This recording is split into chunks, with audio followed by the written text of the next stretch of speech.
जय गुरुदेव। सभी को प्रणाम। हम लोग उपासना समर्पण योग वांग्मय का स्वाध्याय कर रहे हैं।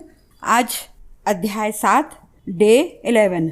कल के स्वाध्याय में हमने देखा गुरुदेव जी हमें बता रहे थे कि जो मनुष्य दुख का भार अपनी पीठ पर लादे फिरता है उसका जीवन दुख में से ही अंत होना नेचुरल स्वाभाविक ही है। आगे गुरुदेव जी हमें बता रहे हैं, अति संवेदनशील व्यक्ति को सुख दुख की लहरों में अधिक थपेड़े खाने पड़ते हैं। क्षण क्षण बदलने वाले, बनने और बिगड़ने वाले पदार्थ संयोग वियोग एवं संवेदनशील व्यक्ति के मानस को झकझोर डालते हैं तो उसे संसार दुख में जान पड़ता है। गुरुदेव जी हमें इसे बता रहे हैं कि जो अति संवेदनशील व्यक्ति होता है वो उस व्यक्ति को सुख और दुख के लहरों में अधिक परेशानियां उठानी पड़ती हैं। क्यों? क्योंकि उसमें संवेदनशीलता ज़्यादा है, अति संवेदनशील है। हर बात को बिना मतलब के ही वो सोचता रहता है, ऐसा होगा वैसा होगा। तो उसको क्या होता है, इन चीज़ों में चाहे सुख भी आए या दुख आए तो उसकी जो उसकी लहर आती है सुख या दुख की, उसको उसमें अधिक परेशानियां उठानी पड़ती हैं। क्षण क्षण बदलने वाले, मतलब जरा जरा सी बातों में बदलने लगता है। बनने और बिगड़ने वाले पदार्थ संयोग वियोग संवेदनशील व्यक्ति के मानस को क्या होता है, उसके अंतरात्मा को झकझोर डालते हैं। तो उसे संसार क्या होता है, दुख में ही जान पड़ता है। उसे लगता है कि ऐसे व्यक्ति जो अति संवेदनशील व्यक्ति होता है उसे संसार क्या होता है, हमेशा दुख जैसा ही प्रतीत होता है। आगे गुरुदेव बता रहे हैं, वस्तुतः इस तरह के व्यक्ति एक अपनी काल्पनिक दुनिया बना लेते हैं, लेकिन जब कल्पना साकार नहीं होती और दूसरे अरुचि के परिणाम मिलते हैं तो संवेदनशील व्यक्ति दुखी होता है। संसार यथार्थ की कठोर धरती है, यहाँ सभी तरह की परिस्थितियों के झोंके आते रहते हैं। पद पद पर प्राप्त परिस्थिति का स्वागत कर दृढ़ता के साथ आगे बढ़ने वाले ही दुख द्वंद्वों पर काबू पा सकते हैं। गुरुदेव जी बता रहे हैं कि ऐसे व्यक्ति जो अति संवेदनशील होते हैं वो क्या करते हैं, वो एक अपनी काल्पनिक दुनिया बना लेते हैं, एक कल्पना में ही वो विचरण करते हैं। और जब क्या होता है कि कल्पना में ऐसा होगा वैसा होगा, ऐसा सुख आएगा ऐसा दुख आएगा, तो वो क्या कल्पना बना लेते हैं। और जब कल्पना उनकी पूर्ण रूप से परिलक्षित नहीं होती, यानी कल्पना साकार नहीं होती है और उसके विरुद्ध उनको परिणाम प्राप्त होते हैं, तो वो व्यक्ति फिर क्या करता है, दुखी ही होता है। उसे सिर्फ दुख ही दुख प्राप्त होता है। क्यों? क्योंकि एक काल्पनिक दुनिया बना ली है और कल्पना के हिसाब से ही उसको जब परिणाम प्राप्त नहीं होता तो उसको दुख मिलता है। संसार क्या है, संसार यथार्थ की कठोर धरातल है। संसार में क्या है कि जो वस्तुतः ही होता है वो ही हमें प्राप्त होता है। यहाँ सभी तरह की परिस्थितियाँ प्राप्त होंगी, यानी हर तरह के परिस्थितियों के झोंके आएंगे, सुख भी प्राप्त होगा और दुख भी प्राप्त होगा। तो इसमें हमको संसार के जो कठोर यथार्थ की धरातल है, इसमें हमें सुख और दुख दोनों को ही हमें आनंदित होकर प्राप्त करना चाहिए। पद पद पर जो प्राप्त परिस्थिति है उसका स्वागत हमको बिल्कुल दृढ़ता से करना चाहिए। गुरुदेव जी बता रहे हैं कि उसमें हमें डरना नहीं चाहिए। यानी जो परिस्थिति में जो हमें परिस्थिति आ रही है, जो लहरों के झोंके से जो हमें प्राप्त हो रहा है, सुख प्राप्त हो रहा है या दुख प्राप्त हो रहा है, तो उसको स्वागत हमको बिल्कुल कठोरता से करना चाहिए। तो इससे क्या होगा, हम दुख का जो कठोरपन आएगा, दुख का जो द्वंद्व आएगा, उसमें हम आराम से काबू पा सकते हैं। लेकिन मनुष्य क्या करता है, मनुष्य ऐसा करता नहीं। वो काल्पनिक की दुनिया में विचार करता है, दुख में दुखी होता है और सुख में सुखी हो जाता है। आगे गुरुदेव जी बता रहे हैं, मानव जीवन दोहरी कार्य प्रणाली का संयोग स्थल है। मनुष्य लेता है और त्याग भी करता है, निरंतर श्वास लेता है और प्रश्वास छोड़ता है, भोजन करता है किंतु दूसरे रूप में उसका त्याग भी करता है। इस तरह धनात्मक और ऋणात्मक दोनों क्रियाओं में ही मनुष्य जीवन की वास्तविकता है। गुरुदेव जी हमें बता रहे हैं कि मानव जीवन, मनुष्य का जीवन क्या है, दोहरी कार्य प्रणाली का संयोग है। यानी दो तरह की कार्य प्रणाली का ही संयोग स्थल को मानव जीवन कहा गया है। कैसे? जैसे मनुष्य लेता भी है, यानी मनुष्य लेता है तो त्याग भी करता है, उसको त्यागना भी पड़ता है। जैसे एक सांस लेता है तभी दूसरी सांस छोड़ता है, प्रश्वास छोड़ता है। हमेशा मनुष्य क्या करता है, एक सांस लेता है दूसरी छोड़ता है। भोजन करता है किंतु दूसरे रूप में उसको अपने मलमूत्र द्वारा त्याग करता है। इसी तरह धनात्मक और ऋणात्मक दोनों क्रियाओं में ही मनुष्य जीवन की वास्तविकता है। यानी लेता भी है और देता भी है। तो इसी को मनुष्य जीवन कहा गया है। मनुष्य जीवन की वास्तविकता यही है, इसी से मनुष्य जीवन परिलक्षित होता है। दोनों में से एक का अभाव मृत्यु है।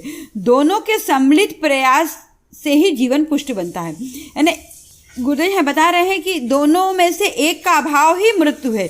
जब हम जीवन हमारा आया तो हमें मृत्यु भी जरूरी है कि मृत्यु भी होगी। इसी से जीवन हमारा पुष्ट, दोनों के सम्मिलित प्रयास से ही हमारा जीवन पुष्ट बनता है। आगे गुरुदेव जी बता रहे हैं कि बिजली की ऋण और धन दोनों धाराएं चलती हैं तभी प्रयोजन सिद्ध होता है। बिजली के आपने करंट में देखा होगा कि दोनों धाराएं चलती हैं, उसका ऋण और धन दोनों साथ साथ चलती हैं, तभी वो बिजली हमें प्राप्त होती। अकेली एक धारा कुछ नहीं कर सकती। इसी तरह संसार में सुख भी है और दुख भी है। गुरुदेव जी ने हमें बिजली के उदाहरण से बताया है कि उसमें दोनों धाराएं चलती हैं, तभी वो बिजली, तभी उसका प्रयोजन सिद्ध होता है।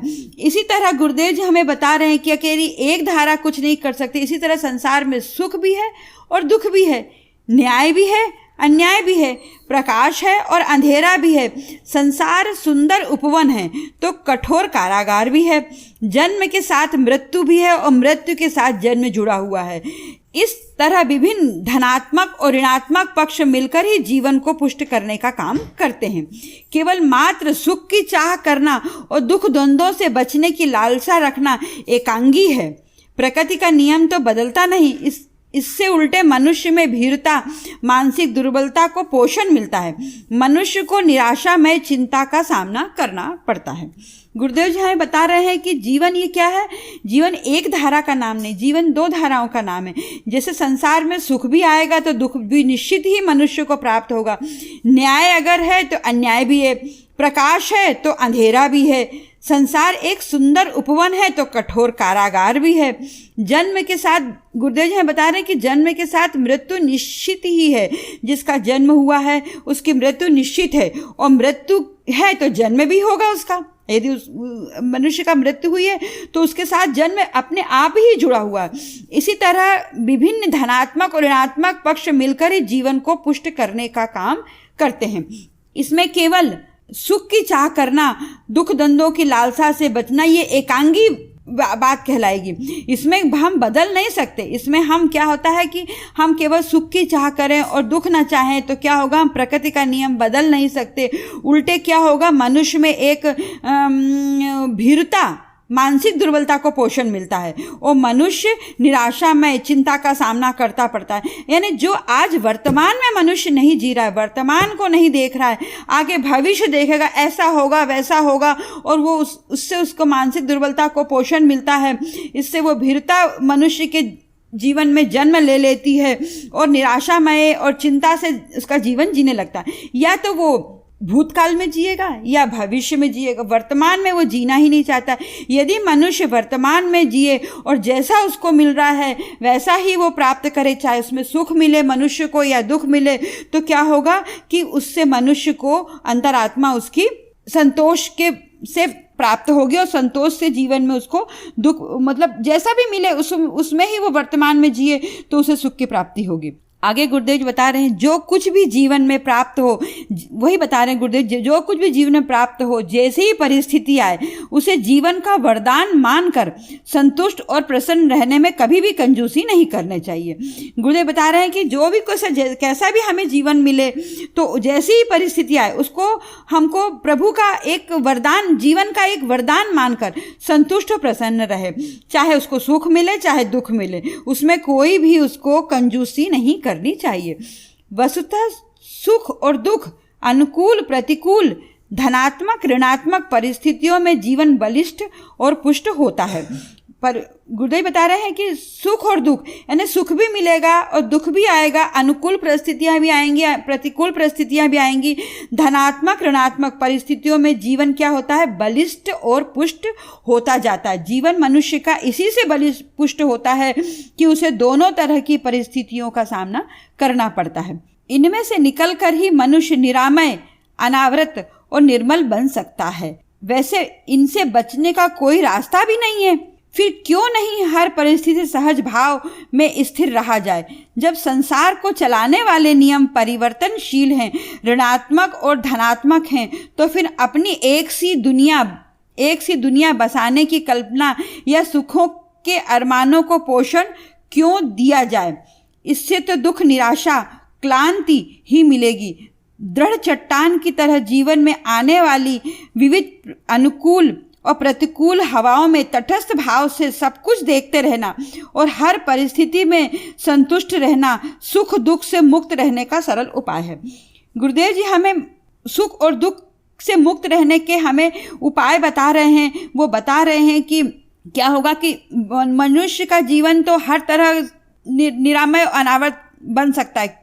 कैसे इसमें सुख दुख से हम हर तरह से निकल सकते हैं, कैसे बच सकते हैं, क्योंकि इसमें कोई बचने का हमारा कोई रास्ता है ही नहीं, क्योंकि हर परिस्थिति में सहज भाव से स्थिर रह जाए। यानी सुख, इसमें हम किसी भी जैसा भी हमारा प्रारब्ध होगा, जैसा भी हमारा जीवन होगा, हमको मिलेगा। तो इसके लिए वर्तमान में जीने के लिए गुरुदेव जी हमें बता रहे हैं कि मनुष्य को सहज भाव से, इसमें कोई बचने का हमारा रास्ता नहीं है, इसलिए हमें हर परिस्थिति में सहज भाव से स्थिर रहा जाए। जब संसार में चलाने वाले के नियम परिवर्तनशील हैं, यानी ऋणात्मक और धनात्मक दोनों ही हैं, तो हम अपनी अलग दुनिया क्यों बसाएं। हमको दोनों चीज प्राप्त होनी है, सुख भी प्राप्त होना है, दुख भी प्राप्त होना है। तो हम एक अपनी अलग कल्पना की दुनिया, एक सुख कल्पना की दुनिया बनाकर सुखों के अरमानों को पोषण क्यों दिया जाए। हम क्यों सुखों के अरमानों को एक पोषण दे के उसको एक बढ़ाते चले, क्यों जब बनाए कल्पना की दुनिया बनाए और दुख, निराशा, क्लांति से मिलने लगे। यानी क्या होगा, जब हम एक कल्पना की दुनिया बनाएंगे तो हमें क्या होगा कि हम सुख ही सुख चाहेंगे, दुख तो चाहेंगे नहीं। तो क्या होगा कि ना हमें सुख प्राप्ति का, और जैसे हमें दुख मिलेगा तो हमें मतलब निराशा होगी।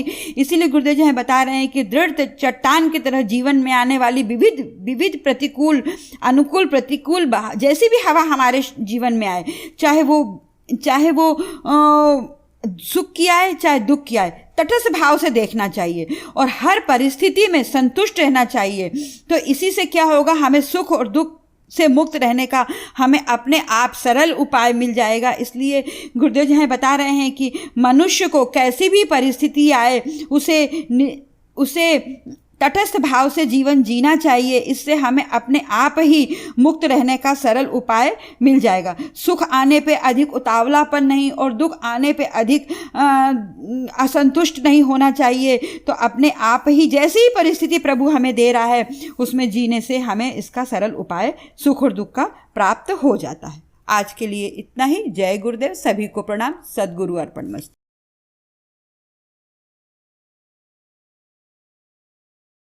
हमारे YouTube चैनल को सब्सक्राइब करें और बेल आइकन को दबाकर ऑल पर क्लिक करें ताकि नोटिफिकेशंस आपको मिलती रहें।